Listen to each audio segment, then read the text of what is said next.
Welcome to another edition of Something Came from Baltimore. I'm your host, Tom Gauker, and tonight we are chatting with the beautiful mind of Lafayette Gilchrist. Lafayette is a revolutionary jazz piano player that walks in his own shoes, and we are grateful that he calls Baltimore his home.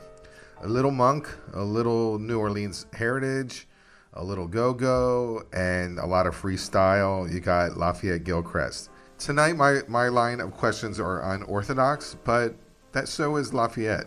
I just want to see how his mind works. You can hear it in his music as it's beautiful and haunting and reckless and playful in a nutshell. It's one of a kind vision that is truly Lafayette Gilchrist. Thank you, Lafayette Gilchrist, for joining me on Something Came from Baltimore. Oh, man, thank you for having me. I'm excited to talk to you. I'm a big fan of your work, and I'm glad that you were able to give me an advance copy of your new album, Dark Matters, which is coming out in July. And I was able to play around with it, and I got lost a little. And I think that it's only fair that we can talk about it a little later. But one thing I like about you is that you have a mind that keeps on ticking, and I can't predict where it's going to go.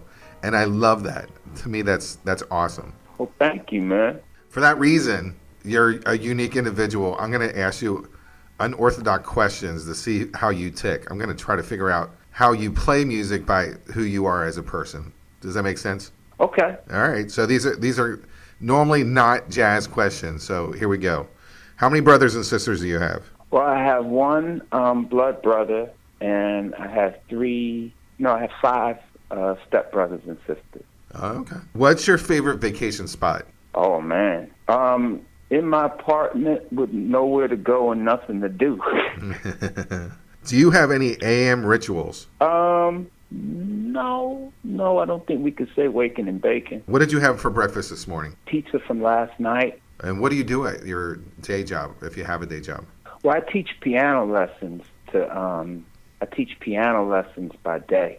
So I teach, I take from ages 6 to, my youngest student is 6 years old, my oldest student is 75. Your last album was a group effort, and where this is a solo piano venture. What do you prefer, and which ones do you prefer? Do you prefer working in a group, or do you like the solo? Well, the solo, the short answer is I prefer working in a group. I always prefer groups. You know, every now and then I do like to cut a solo thing, because that's the I don't know, that's like my compositional architecture, if you will. You know, and every now and then I like to try to share that. The last album was really like a group effort. Do you feel that you have to? Was it grown organically, or do you feel that you had to be the leader and say, "This is what I need from you. I need this for each part"? Oh no. Organically, I may come in with a sketch, but everybody adds their. So if I write something, it's for a group of individuals rather than for a group per se. If that makes sense. Oh, definitely. Do you consider yourself happy? Reasonably. Tough question, I know it is. Do you feel that you're in a good space right now? Reasonably. Creatively, yes. Creatively, yes. Financially, no. No.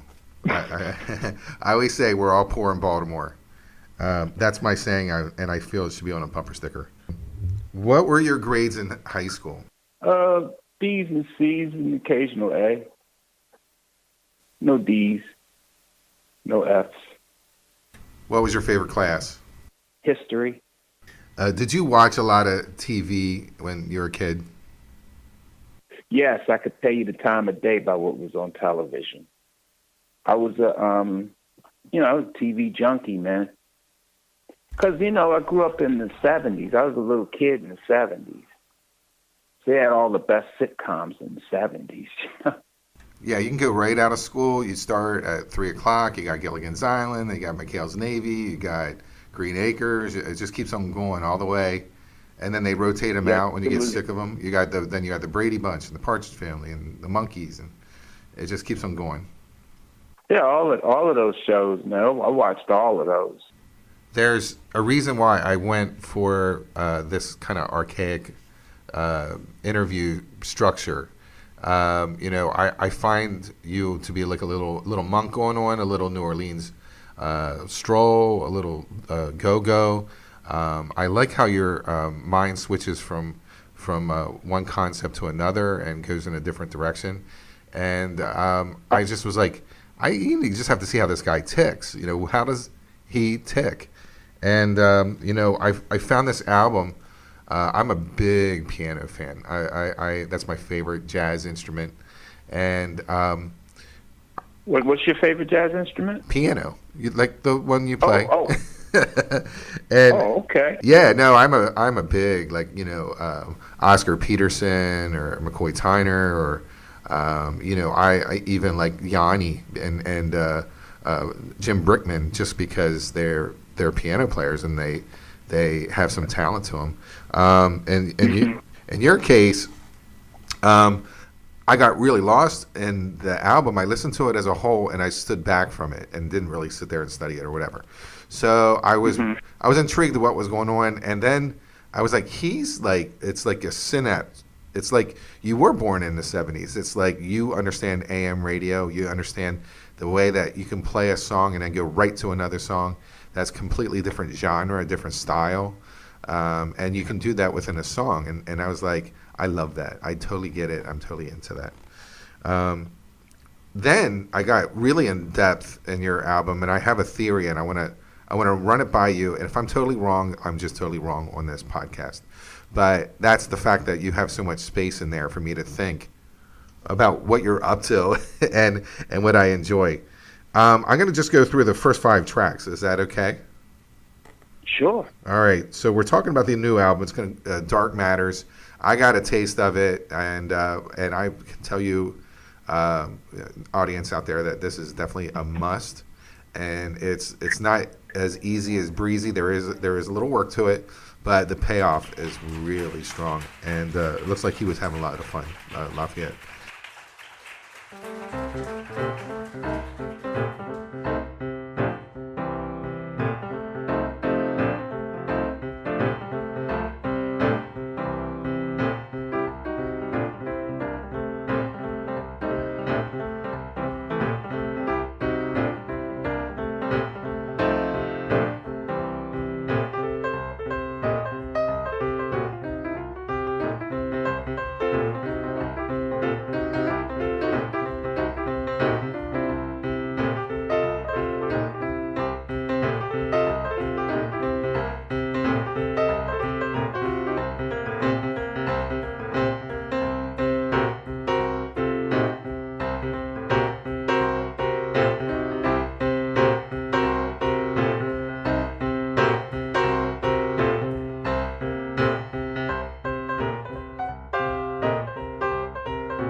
So the first song is For the GoGo. What does that mean to you? Like, what was your thought process on that? Oh, well, when I grew up in D.C., they used to have Go-Go's. Chuck Brown and Soul Searchers, Trouble Funk, EU, Rare Essence. You could hear all of these bands for free at one time. in what was it, Langley Park, Tacoma Park. It would give. In other words, the song really. The song is really about growing up with go-go music being like just omnipresent. Go-go was something, you didn't even think about growing up in D.C. because it was always there. It was like omnipresent. So the song is like a salute or a nod to that. What I get off of it, though, we're going to play the song in a couple of seconds, is that you have a continual stride going through, and it has, to me, a very older New Orleans, like, kind of swing to it. For something that is something in the, like you're talking about the 80s, 90s kind of time period, this has a real retro vibe to it. And for the go-go, the fact that I know you and where you're coming from, I'm like, oh, he's definitely like a nod to go-go music, but I think if someone else listened to it, I don't know if they would get that. Well, a few years back, David Simon had me and the New Volcanoes come to New Orleans to do like a battle of the bands a few years ago. And that was like my first time, well, it was my second time visiting New Orleans. And, their homegrown thing is very compatible with DC's homegrown thing. See, those two towns are almost like twin cities in terms of their in terms of like their real homegrown thing. You can hear the merger of the two. But I thought that about you before. Like, I'm always like, he has that New Orleans like traditional vibe going on. It's just really interesting how it's interpreted. I love the song. I wanna play it for the audience, or partial of it for the audience right now. The song is. Go ahead. Well, can I just say, I found like being in New Orleans, that was a very validating experience for the go-go. Because they like DC go-go down there. Yeah, it's very similar, but maybe you're an old soul. Maybe New Orleans is where your spirit was from. Well, man, when I first got down there, I seen 3 trombone players walking down the street playing together. And I thought to myself, man, I could live here. I could live and die here, right now. This is beautiful. Yeah, I believe that if you started playing locally in New Orleans, people would get you like immediately. I just feel that every time I hear you, I'm like, he's a little monk, he's a little like New Orleans vibe. And this first song, I was like, this is that New Orleans stroll or stride that he has going on. And I said, I'm not really getting the go-go thing, but other than knowing you, and I really like it.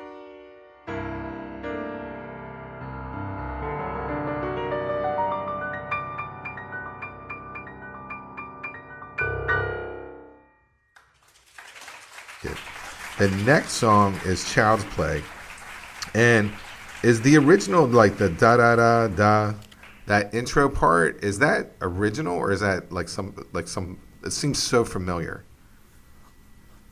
No, it's original. Yeah, it seems just like what this is coming up as Child's Play. It's very summery, very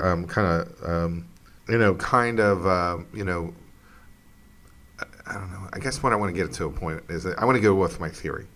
So what I feel in these songs is that they have a beginning, middle, and end, every single one of them. Is that correct with that? Oh, yeah. Okay, wow. Okay, I got it right. Okay, so yeah. Once I listened to 2, and I was like, ooh, I like this. And then I heard Dark Matters, and then I was like, I think the stories continue, because to me, 4, like The Love Blind, is a continuation of your story. Am I right by saying that each song is a story, but somehow they're connected? Yes. Yay, I win. Yeah. Yeah, I was like, Got it. okay, wait a minute. I'm hearing like, okay, so we're gonna play a little Child's Play, and this is a great song.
And then we're Cool.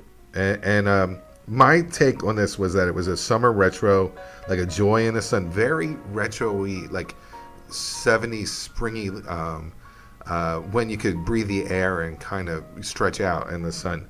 But I don't know if you know Fronte and Teicher. Do you remember those guys? The dueling piano guys. They were from Yeah. they were from the 60s, early 70s. They were always that's how I like piano. They were always considered under easy listening, and this is a throwback to that kind of sound from them.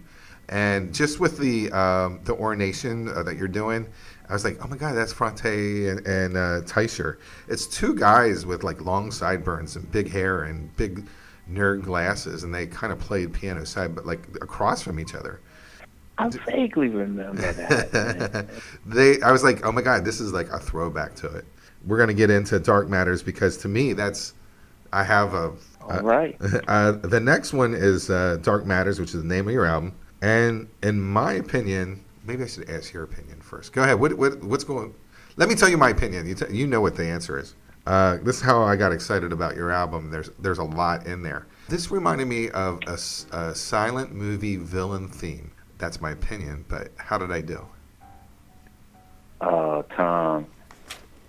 Oh, man. Well, you're a little bit off there, man. I'm good. I'm good. See that music's up for interpretation. Well. I tell you. Well, I don't like to tell the listener like what to take from it. I can only tell you what I had in mind when I wrote it. But I don't object to the listener taking what he or she takes from it, as long as you don't, as long as you're not inspired to go out and do nobody no harm or nothing. As long as it ain't like God whispering in your ear to go kill folks. This is the Son of Sam song, theme song. No, none of that. Now, no, none of that. No, but other than that, I don't mind. The listener, taking what he or she takes from the recording. But what I had in mind, because that's a song that actually has lyrics that was recorded on New Urban World Blues. So that song is about dark matter, the actual, because I wrote it on the anniversary of the discovery of dark matter, which kind of led to quantum physics and that kind of dark matter is a force in the universe that kind of holds. They don't really fully understand it. That's the fascinating but thing it's about there. it. But they know it's there. They know it's there, and they know that it holds everything sort of in place. But it's not gravity, but it's an omnipresent thing. And so the subject just fascinated me. So that's one of the few things that I did sit down and I did really try to write the lyrics according to what I understood of the science of it. But dark matter refers to the force in the universe. I could not have been any wronger.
Number 4 is Love Blind.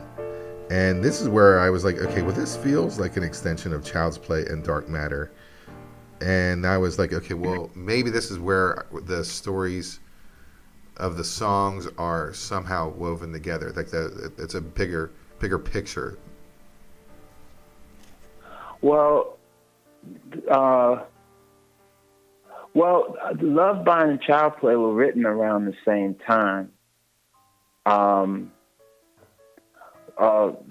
Love Blind is like just one of the few really, really personal things I kind of put on there. But that's the title is pretty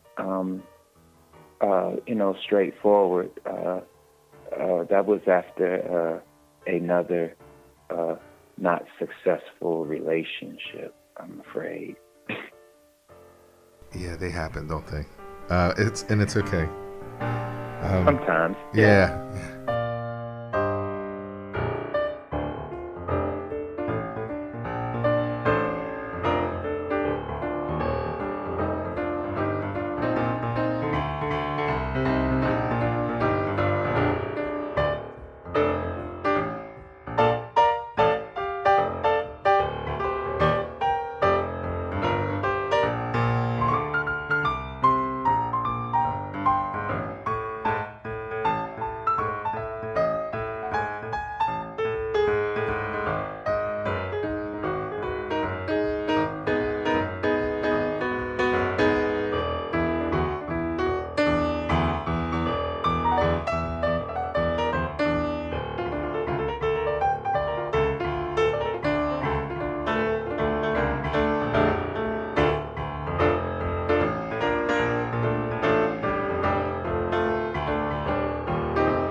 Blues for the March to End, which I totally dig. I want to play a little of that for the audience. But Blues for Our Marches to End. Yeah. yeah, now what a cool title, but a cool song. It's Thank you. yeah. Give me something. I don't want to screw it up. What's going on with this one? No, that was written during the protest in Ferguson. So that was I was thinking about Mike Brown. I was thinking about his family. I was thinking about Freddie Gray hadn't gone down yet, but there was Tyrone West and various other atrocities committed right here in Baltimore City. I didn't have to go all the way down to Ferguson, but that was in that was in everybody's face at the moment.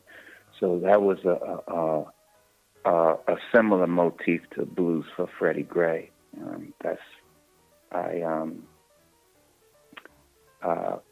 need to have my say. That's my way. Yeah, it's pretty intense. I want to play a piece of that also for the audience to take a listen to. Okay.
So I would say that there's a lot of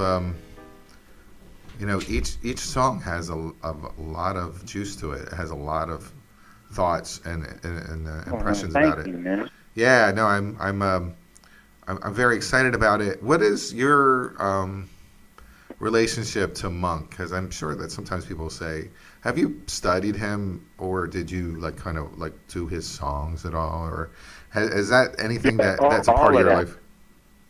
All of that. Monk is central. Monk is central to my being as an artist. Monk is Thelonious Monk and Duke Ellington, probably the most, the highest in terms of compositional structure, everything to do with music. Everything to do with music on a high level. American musical royalty. Thelonious Monk, Duke Ellington. I don't know. You don't get no higher than that for me. So yeah, Monk is extremely important. When I first heard Thelonious Monk, I was in college, and I had went and At that time, I used to buy records. If I liked the cover of the album, I would buy the album. Are you going to say you bought the Underground album? Because that's my first time I ever listened to of his. Um, the Underground album was one of the albums, but by the time I got the Underground album, I already knew about Monk. But the cover art is amazing on that record. I love that. I love that cover. But no, the first cover, the first Thelonious Monk album I bought was the Blue Note sides, and I remember I liked the title of the album. The album said Thelonious Monk, Genius of Modern Music. I had to get that. You know, it's. Would you say that his style, was like original for the time? Like, there's no influence that he's kind of taking. No, it's more than a style. Monk is an entire revelation for me of not only how you could play that instrument, but how you could think about music, how you think about sounds, how you think about space, what not to play, as well as what to play. Because, when you listen to Thelonious Monk, there's no wasted notes. Every note that man played had a purpose. But I know he said sometimes the space in between the notes are just as important as the notes themselves. That's the revelatory thing of Monk. Yes. I love him. I think he's great. But I can see that, there is definitely an influence that kind of dripped into your psyche. And I don't know a lot of modern piano players who kind of embrace that fully and then do their own thing on it. Like you can see, you hug his legacy hard and then you create your own self out of it. And I don't know. I can't name one artist that does that in that way. Oh, that's a hell of a compliment. I think I'm working at it. That's to me. Because to me, that's what a creative musician is supposed to be. See, so much of what goes on in jazz is almost like, semi-cloning. Sometimes when I listen to players, I know exactly who they listen to, but I'm sure they listen to me and know exactly who I listen to as well. But sometimes you don't hear it fully formed into something that is specifically, personally their identity. I agree. See, that's a lot of that's missing. We're missing the voices. See, jazz used to have. When you lose a Thelonious Monk, when you lose a Miles Davis, when you lose a Charlie Parker, which inevitably you're going to lose these individuals, but these are voices. These are voices, and the challenge is to be a voice. But what makes it even more challenging in our day, that was not as challenging in their day, is that there's a lot more recorded music. There's just a lot more recorded music that's a lot more easily accessible. And you would think that would make guys better musicians, but it's not really working out that way.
Lafayette Gilchrest, it's always a pleasure to have you on. Something Came from Baltimore.